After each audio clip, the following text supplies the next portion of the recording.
Dans les mots Jésus soulage, il guérit l'esprit froissé, il ranime le courage du cœur le plus oppressé. Quel beau nom porte loin de l'Éternel. Quel beau nom que celui d'Emmanuel. C'est avec ces paroles que nous vous saluons dans le beau et précieux nom de notre Seigneur Jésus-Christ et vous souhaitons la bienvenue dans les minutes bibliques.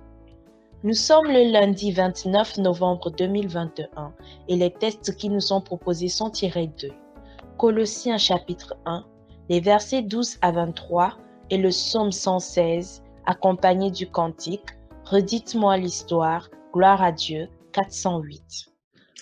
Redites-moi l'histoire de l'amour de Jésus.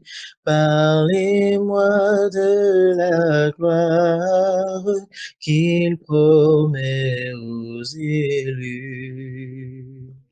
J'ai besoin qu'on m'instruise, car je suis ignorant. Qu'à Christ on me conduise comme un petit enfant. Redites-moi l'histoire, redites-moi l'histoire, redites-moi l'histoire de l'amour de Jésus. Colossiens chapitre 1, les versets 12 à 23.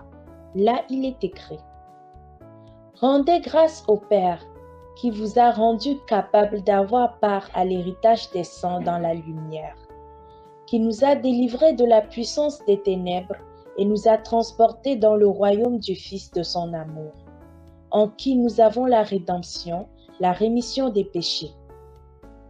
Il est l'image du Dieu invisible, le premier-né de toute la création.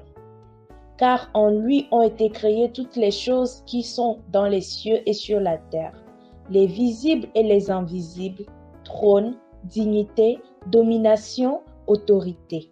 Tout a été créé par lui et pour lui. Il est avant toute chose et toute chose subsiste en lui. Il est la tête du corps de l'Église. Il est le commencement, le premier-né d'entre les morts, afin d'être en tout le premier. Car Dieu a voulu que toute plénitude habitât en lui. Il a voulu par lui réconcilier tout avec lui-même, tant ce qui est sur la terre que ce qui est dans les cieux, en faisant la paix par lui, par le sang de sa croix. Et vous, qui étiez autrefois étrangers et ennemis par vos pensées et par vos mauvaises œuvres, il vous a maintenant réconciliés par sa mort dans le corps de sa chair, pour vous faire paraître devant lui saint, irrépréhensible et sans reproche. Si du moins vous demeurez fondés et inébranlables dans la foi, sans vous détourner de l'espérance de l'évangile que vous avez entendu, qui a été prêché à toute créature sous le ciel et dont moi, Paul, j'ai été fait ministre. Amen. Psaume 116. Là, il est écrit « J'aime l'Éternel, car il entend ma voix, mes supplications. Car il a penché son oreille vers moi, et je l'invoquerai toute ma vie. Les liens de la mort m'avaient environné, et les angoisses du sépulcre m'avaient saisi. J'étais en proie à la détresse et à la douleur. Mais j'invoquerai le nom de l'Éternel.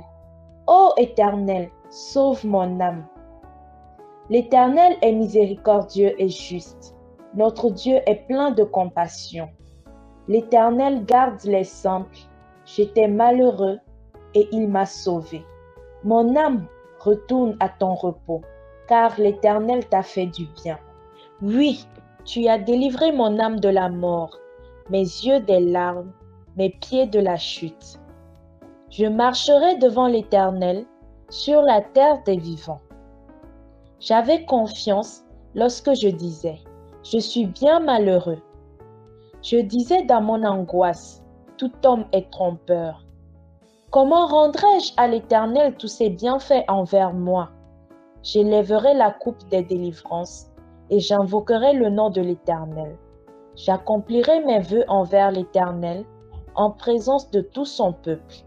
Elle a du prix aux yeux de l'Éternel, la mort de ceux qui l'aiment. Écoute-moi, ô Éternel, car je suis ton serviteur, fils de ta servante.